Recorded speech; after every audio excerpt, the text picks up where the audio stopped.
warahmatullahi wabarakatuh.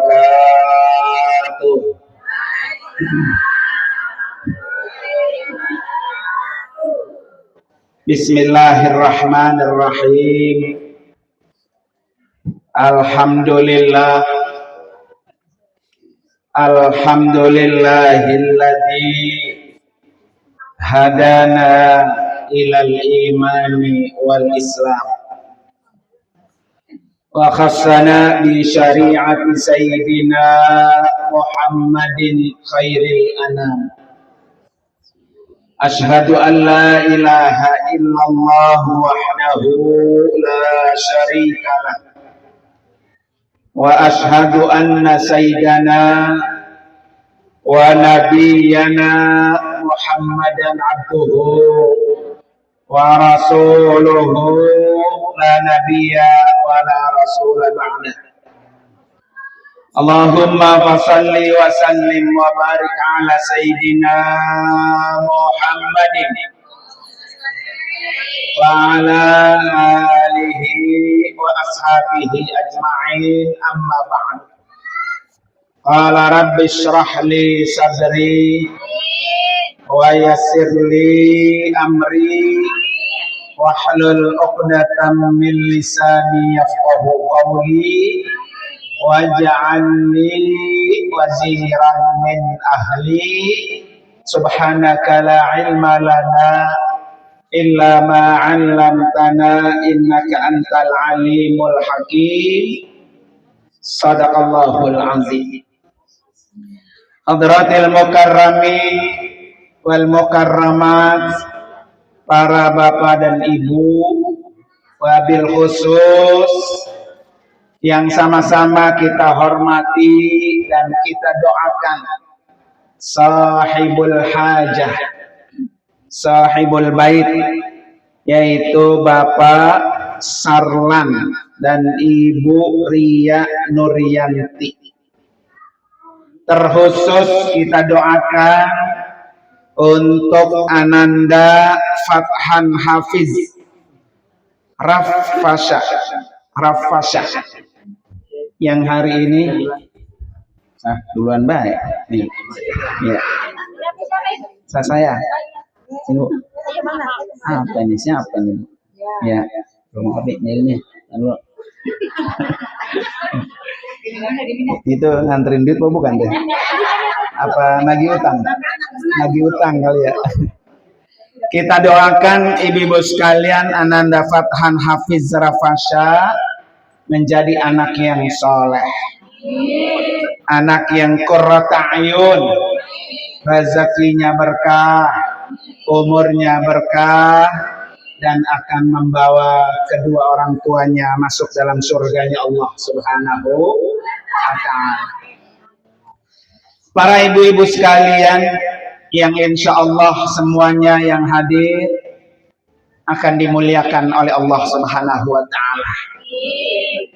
Alhamdulillah wa syukrulillah, hari ini kita duduk di majelis yang mubarak dalam rangka mengiringi doa dan mendoakan Ananda yang dikhitan.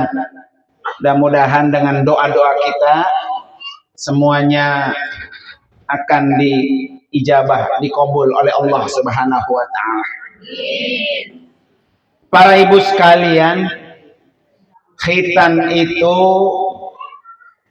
kalau orang kita nyebutnya di apa, Bu? Sunnah ya. Khitan itu adalah perintah disyariatkan oleh agama kita. Dia itu membedakan ajaran orang Islam dengan orang non-muslim. Jadi dulu waktu lagi perang di zaman Nabi, Bu ya, kan antara muslim dan kafir berbaur tuh. Kemudian banyak yang mati. Ketika banyak yang mati, kalau muslim kan perang matinya apa? Syahid. Nggak usah perlu dimandiin lagi. Akhirnya bingung, ini mana yang muslim, mana yang kafir, Pak ya. Bu ya. Airnya diperiksa aja itu titiknya.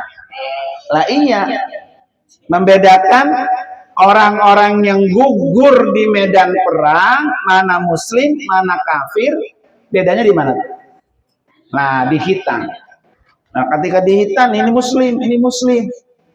Nanti nguburinnya dia dijadiin satu sama orang-orang muslim. Jangan sampai ada yang kafir ngikut bersama orang-orang apa? Muslim. Nah, itu penting. Orang ini muslim apa kagak? Lihat apa? Udah dihitan apa belum? Dulu begitu. Ya. Kalau sekarang itu melihat kesehatannya, Bu. Jadi orang yang dihitan itu jauh lebih sehat dibanding orang yang tidak dihitan. Makanya akhirnya banyak orang sekarang yang non muslim disuruh apa tuh?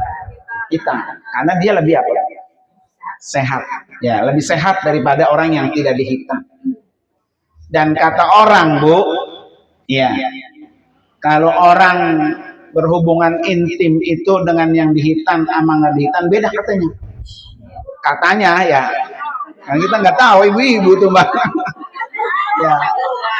Karena ibaratnya apa, Bu? Makan pisang sama kulit-kulitnya sama yang dikupas. Gitu. Dengan kupas ya. Nah, bohongan kulit mau dimakan juga, Bu ya. Para ibu sekalian, yang paling penting adalah kita sebagai orang tua, Bu ya. Karena hitan itu, Bu, hak anak. Jangan sampai anak kita nanti protes karena haknya belum ditunaikan. Apa itu hak anak, Bu? Hak anak yang harus kita tunaikan selaku orang tua. Yang pertama, ketika dia lahir disuruh kasih apa? Akekah. Minimal hari ke-7. Kalau nggak ada duit, hari ke-14. Kalau nggak ada duit, kata Imam Hambali, hari ke-21.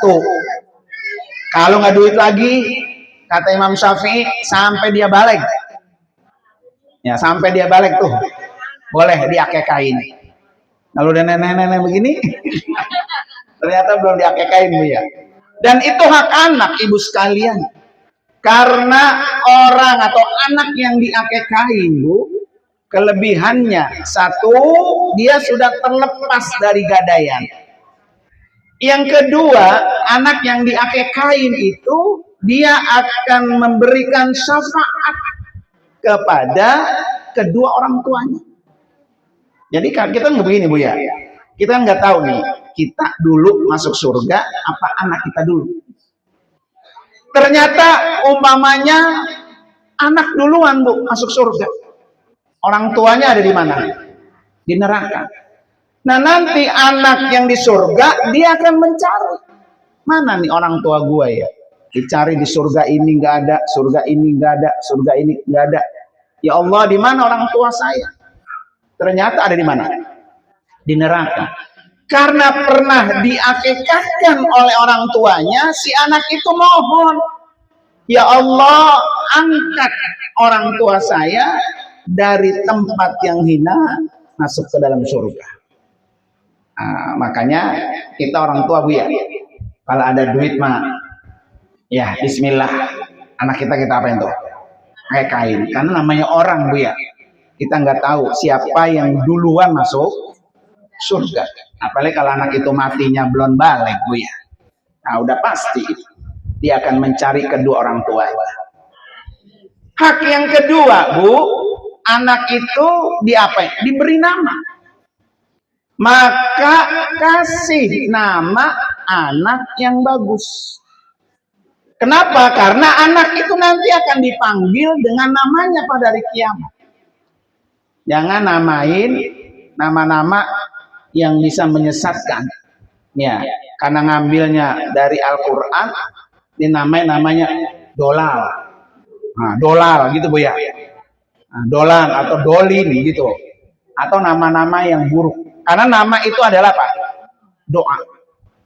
Maka di dalam agama Islam itu kalau laki-laki kalau bisa dikasih nama Ahmad atau Muhammad begitu Bu. Biar nanti dia dipanggil dengan nama yang baik. Nah, bisa juga Ibu sekalian tafaulan dengan orang-orang hebat. Katakan ada Kiai Anu, Guru Anu, tafaulan tuh namanya nama itu. Nah, nama saya ini Bu, dulu orang tua saya tafaulan dengan Abu Ya Kiai Haji Nurul Anwar. Nah, itu nama tafaulan. Apa sih kalau bahasa kampung kita tuh? Nyontoh gitu ya. Nyontoh dengan nama orang yang alim. Harapannya biar anak itu menjadi apa? Soleh atau menjadi alim.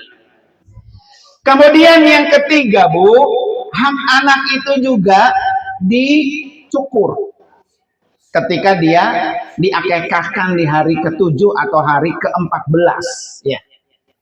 Setelah dicukur Bu, rambut yang dicukur ditimbang di timbangan emas, kemudian rambut itu berapa gram, kalau dia ada 1 gram dan dikonversi 1 gramnya dapat duit. Dapat duit sekarang Bu 2 juta. Nah, 2.400.000. Masya Allah. Tambah mahal kawin tuh ya. Nah, mahal tuh ya. 2.400.000. Kalau 50 gram, nah hitung aja dewek. Ya. Siap-siap deh tuh kalau kamu kawin, mas kawinnya apa 50 gram ya. Berarti kalau anak kita rambutnya 1 gram dikonversi 2.400.000, berarti 2.400.000 itu disedekahkan. Ya, atas nama siapa tuh? Anak. Ya. Kemudian para ibu sekalian, yang berikutnya nih, anak itu akan bisa bikin kita bahagia. Pengen nggak Bu bahagia? Ya kan?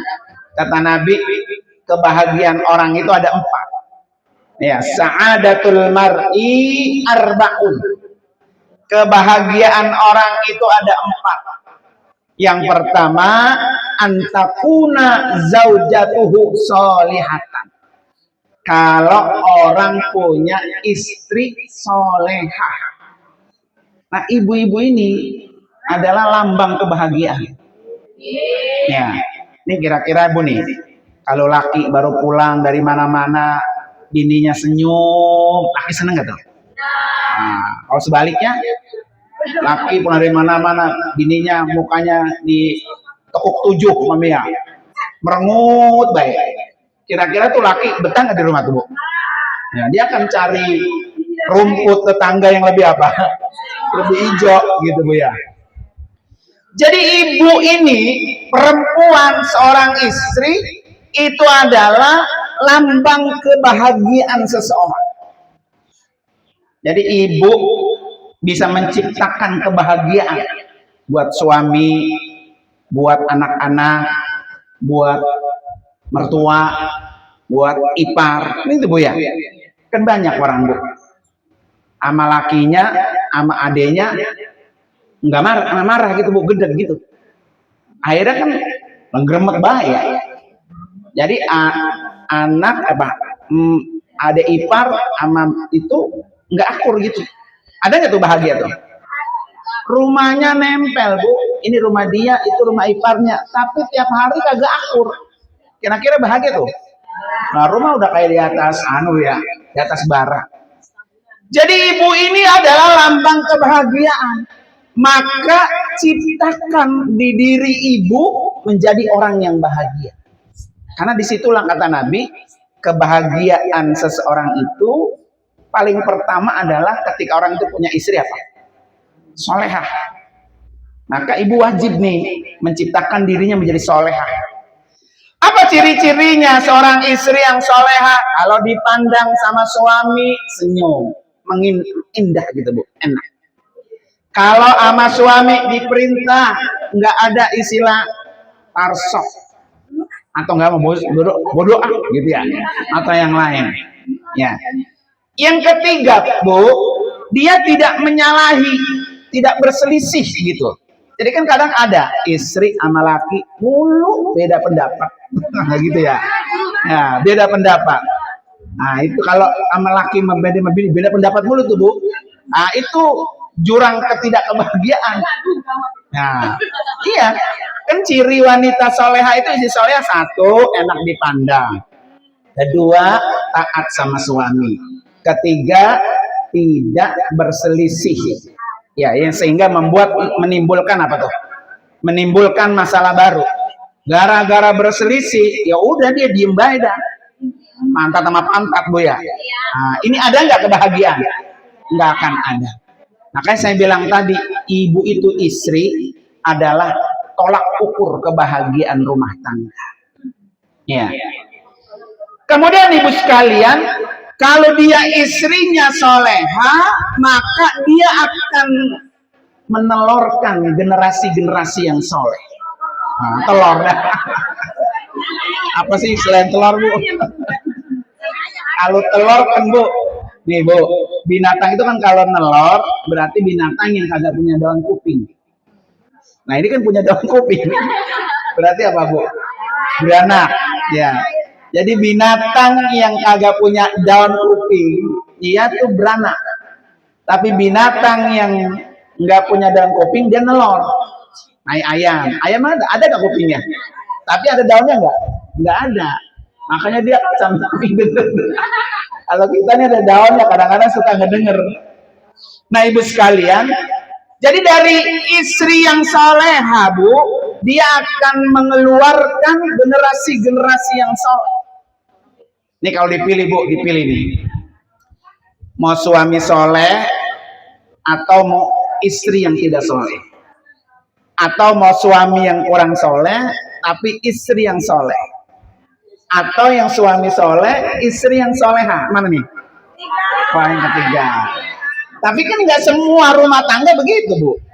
Kadang ada bininya soleh, baik sama semua orang, rajin ibadah, ngaji bisa, baca Quran bisa, sama anak baik, sama mertua baik, bininya soleh, tapi lakinya bleduk. Disuruh sholat susah, disuruh puasa susah, mau tiap hari ngayap mulu, ada gitu. Ya. Jadi istri yang soleha, laki kurang apa? Soleh. Ya. Ada yang suaminya soleh, bininya bledun. Ya. Ininya kagak betah di rumah. Lu mau ngayap, ngayap. Begitu, Bu ya. Ada yang begitu? Kalau di sini emang nggak ada satu. Nah, Bu, kalau kebetulan disuruh milih, maka lebih baik suami yang kurang soleh daripada istri yang tidak soleh. Jadi suaminya kurang soleh, istrinya kudu soleh. Ya. Kenapa ibu sekalian? Karena dari istri yang soleha, dia akan mencetak putra putri yang soleh. Karena anak itu biasa ikut ibu. Karena anak, Bu, lebih banyak menyerap gennya Bu ya, dari ibu. Kenapa? Kan dia netek ya, Bu ya, ngasih. Bapaknya kan kagak bisa ngasih ASI. Maka dia lebih banyak genetiknya kepada siapa? Ibunya. Maka ibu kudu soleh. Kalau ibunya nggak soleh, Bu, anaknya udah pasti ikut nggak soleh. Siapa, Bu? Nabi Nuh alaihissalam. Nabi Nuh kan nabi, Bu ya. Nanti suami itu soleh. Solehnya soleh banget. Tapi istrinya yang kagak soleh. Sehingga ketika dikirim banjir bandang, Bu, karena istrinya nggak soleh, Bu, nggak patuh sama suami, maka akhirnya anaknya ngikut emaknya. Naik dia ke pohon kelapa, biarin nggak apa-apa, ntar juga surut. Naik lagi di atas gunung, kata bapaknya Nabi Nuh, ayo nak sini ikut sini naik perahu. Enggak, saya mau ikut ibu saya. Air tenggelam, binasa Nabi Nuh dan anaknya karena istrinya apa tuh? Enggak soleh. Ini jangan sampai, Bu ya, rumah tangga kita gara-gara emaknya enggak soleha, jadi air apa? Gelam semua, binasa. Ya kan? Makanya ibu-ibu nih, istri-istri, kalau depan anak-anak itu kudu pinter-pinter. pinter begini Bu. Jadi kalau anak kita omelin, umpama main HP, main TikTok mulu ya. Kalau emaknya juga begitu. Mamanya ya. Emaknya TikTokan mulu. HP lama gitu. Ibu lamaan megang HP apa lamaan megang Quran? Quran. Kalau megang HP berjam-jam mata kagak ngantuk. Coba kalau baca Quran dah. 5 menit mata kayak usap-usap. Nah. Jadi ibu itu harus betul-betul menjadi apa? Menjadi cermin, ya kan? Karena dia itu adalah penentu, makanya disebut apa? Ummul madrasah. Ya, jadi sekolah pertama buat anak itu ada di mana tuh? Istri. Makanya kata Nabi, sa'adatul mar'i, kebahagiaan seseorang itu paling pertama zaujatuhu sholihatan. Istrinya apa tuh? Soleh. Jadi ibu penentu kebahagiaannya. Makanya jangan macam-macam. Ya, kalau istri macam-macam ya udah rumah tangganya dah berantakan ya. Yang kedua Bu, orang itu bahagia, auladuhu abrar. Anak-anak yang apa? Berbakti. Itu adalah ciri kebahagiaan. Anak yang satu berbakti sama kita luar biasa. Patuh, semua kebutuhan kita. Udah, Mak, Mama tenang-tenang aja. Saya nyuci, saya bersihin rumah. Enak kan punya anak begitu-begitu. Malah sebaliknya Bu ya. Lu buat tinggal ngaji, pergi rumah bersih. Pulang rumah udah kayak kapal pecah. Mau nggak tuh Bu? Ya, pakaian ditaruh di sini, piring kotor di sini ada, di sono ada.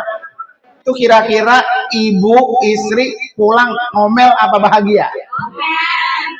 Jadi punya anak yang abrar Bu, punya anak berbakti itu kebahagiaan seseorang. Kalau pengen anak kita berbakti Bu, diawali dari kita Bu.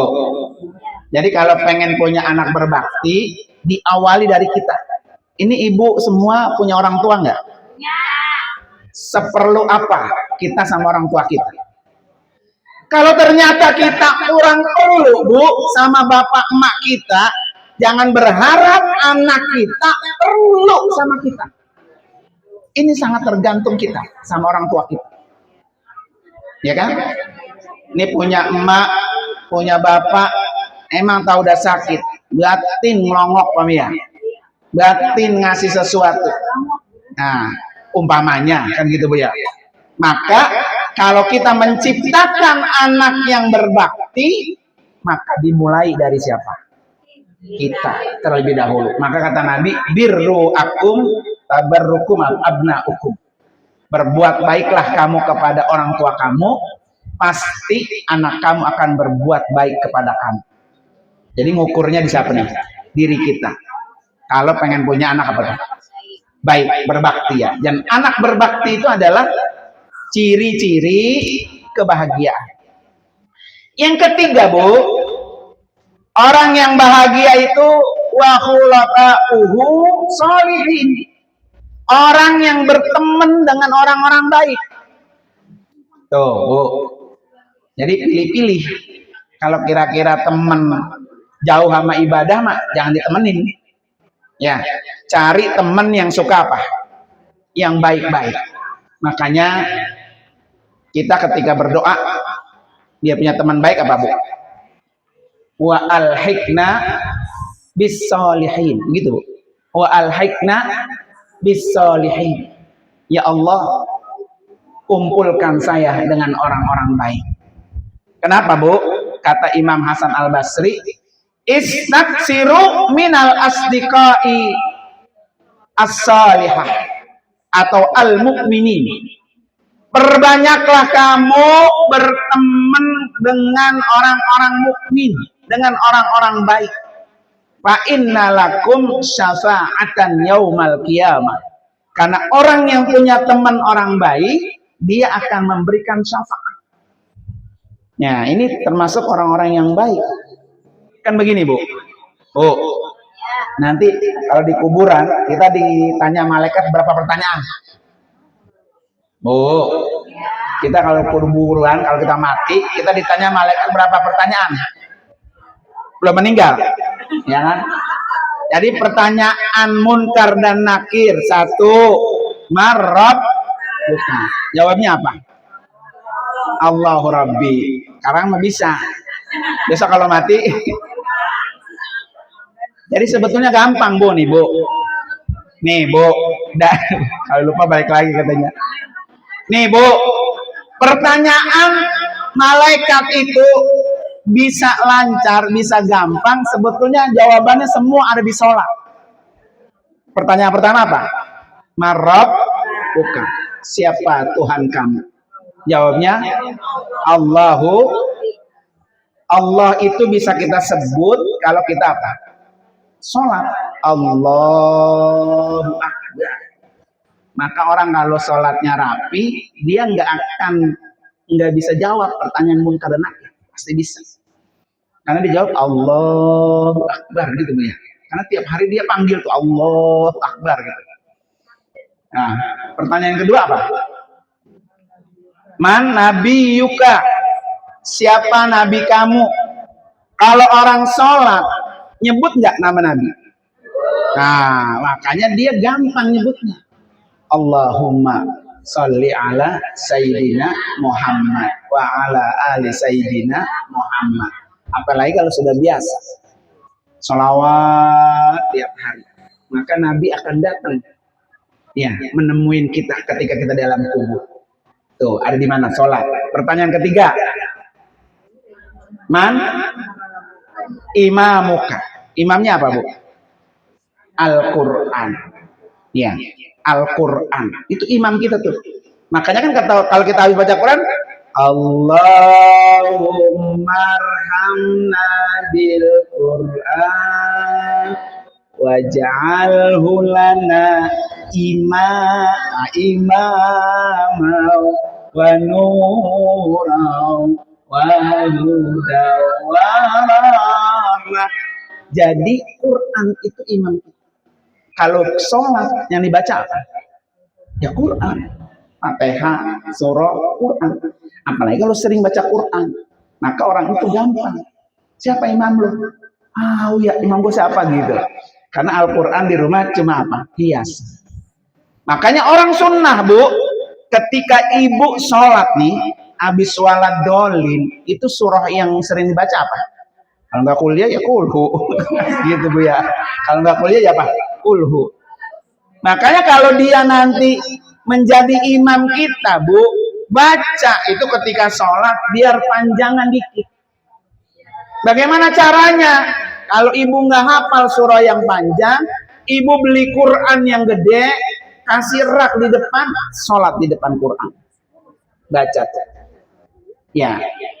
Kalau satu rakaatnya satu halaman, berarti kalau 2 rakaat udah 2 halaman. Satu juz berapa halaman, Bu? 20. Berarti ibu sholat berapa baca itu? Nih, sholat 5 waktu berarti berapa? 10 ya. 5 waktunya aja udah setengah juz. 5 waktunya aja. Setengah juz kan 2 kan 10 kan? Udah 10 kan, 10 halaman. Ditambah qobliyah ba'diyah. Ditambah apa? Duha. Setengah halaman itu Bu sebentar. Ya, setengah halaman sebentar. Kalau dia pengen jadi apa tuh? Imam kita. Makanya orang disunahkan, Bu. Ibu kalau habis baca Quran, mau baca pakai sholat kek, mau baca enggak sholat kek, maka 2 doa yang jangan ditinggal. 1, Allahumma ja'alil Qur'ana sahiban fid dunya wa syafi'an fil akhirah. Itu selalu dibaca tuh. Ya Allah, jadikan Quran ini besti saya di dunia dan pemberi syafaat saya di akhirat. Yang kedua yang tadi itu Allahumma arhamna bil Qur'an waj'alhu lana imama wa nuran wa hudan wa rahmah. Allahumma dzakirna nasina wa 'allimna jahilna warzuqna ana al-laili wa atrafan nahar waj'alhu lana hujjatan.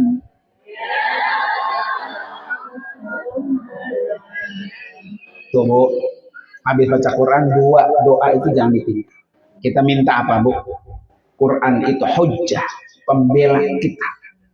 Ketika kita susah, lagi hidup sengsara, maka dibela dengan apa?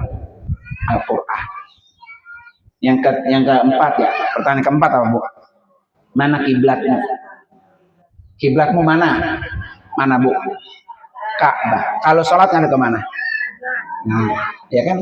Jadi pertanyaan-pertanyaan munkar dan nakir ada di dalam sholat. Nggak mungkin Bu, orang sholat kagak ngadep kiblat. Pasti ngadep kiblat. Bahkan kalau bisa, ya Allah, sebelum saya tutup mata, saya biar bisa sholat langsung depan Ka'bah. Begitu. Dia bisa ngerasain. Sekarang kan dari sini jauh sama Ka'bah. Ka'bah nggak depan mata. Berdoa. Makanya boleh orang Bu, ketika ibu baca Quran, sebelum baca Quran, ibu baca Fatihah 1. Niatin, ya Allah, bawa saya dengan saya baca Al-Quran ini, di mana ayat ini diturunkan. Ayat Quran turun di mana Bu? Mekah dan di Madinah. Begitu Bu setiap baca Quran. Ya, ya Allah, saya baca Quran ini, taruh saya di mana ayat ini diturunkan. Ya, waduh pintar semua deh tuh. Gampang nggak tuh? Menjawab pertanyaan munkar dan nakir. Yang berikutnya apa Bu? Man ikhwanuka. Nah ini yang saya bilang tadi. Siapa saudara-saudara kamu? Jawabnya apa Bu? Ini semua. Ini ada saudara-saudara kita.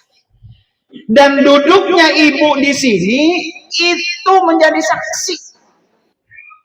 Ketika ditanya, ketika malaikat, siapa teman kamu nih? Ini yang rajin ngajinya, ini yang orangnya baik. Saya bersaksi bahwa dia orang baik.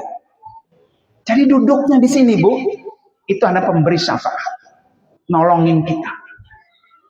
Maka sering-seringlah berteman, berkumpul dengan orang-orang apa? Orang-orang baik, orang-orang baik.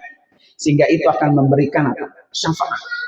Makanya hidup bahagia seseorang adalah ketika dia berteman dengan orang baik. Kalau orang baik mah Bu, udah pasti dibantuin, udah pasti ditolongin. Tapi kalau kita punya saudara, punya tetangga, orangnya kagak baik, ketika orang itu punya musibah, mampus lu. Nah, gitu Bu ya. Tapi kalau kita baik sama orang, ya kan berteman dengan orang-orang baik, dia akan datang sendiri. Begitupun anak-anak kita. Makanya ibu-ibu sekalian ya, nih doa jangan ditinggal. 1, doa Nabi Ibrahim, Rabbi habli minas. Pokoknya jangan tinggal itu. Kita pengen ya Allah berikan saya anak soleh. Terutama doanya ibu. Karena doa seorang ibu 3 kali lipat lebih cepat dikabul Allah. Jadi ibu nangis. Kan ada Bu, diceritain nih oleh Ustazah Halimah Idrus Bu. Jadi ada ibu-ibu datang ngadep ke gurunya beliau. Ke gurunya Ustazah Halimah Idrus ngadep, ibu-ibu nangis. Ya Habib, nangis dari ibu-ibu tuh. Tolong doain anak saya Habib, anak saya bader banget bader. Disuruh sholat susah, disuruh ngaji susah. Kerjaannya main mulu, main sama orang tua ngelawan gitu Bu ya. Anda nggak begitu Bu? Jadi ada seorang ibu nangis-nangis ngadep ke Syekh gurunya Ustazah Halimah Idrus minta didoain. Bagus nggak tuh Bu? Ibu datang ke kiai, datang ke Ustadz, ya Allah Ustadz, doain apa anak saya nih, bawa air gitu Bu ya. Bawa air. Bagus nggak tuh Bu? Bagus. Bagus tuh Bu. Tapi apa jawabnya si Habib? Ibu sekarang pulang. Jangan minta doa dari saya. Kak, ibu pulang, gelar sejadah, nangis depan Allah seperti ibu nangis di depan saya. Karena doa ibu sama dengan doanya Nabi Muhammad untuk umatnya. Jadi doa ibu jauh lebih makbul dibanding doa si Syekh tadi. Maka tugas ibu mak pokoknya gelar sejadah, punya anak susah, nangis di hadapan Allah. Gampang kan Bu, menangis doang. Ya, nangis sudah gitu. Kan kita mau kalau lagi nyesek gara-gara anak Bu ya, udah nangis dego. Nah, si Mak udah nangis aja ya. Habis kita mau berbuat apa Bu? Bilangin ya udah, nyuruh ya udah. Kita empanin lah, empan yang baik-baik Bu ya, yang halal gitu maksudnya. Pandang. Ya kan, doain apa lagi? Makanya ibu gelar sejadah, nangis sejadi-jadinya. Akhirnya Bu, si ibu itu dipraktekin tuh atas saran si Syekh tadi. 5 tahun kemudian dia balik lagi ke Syekh.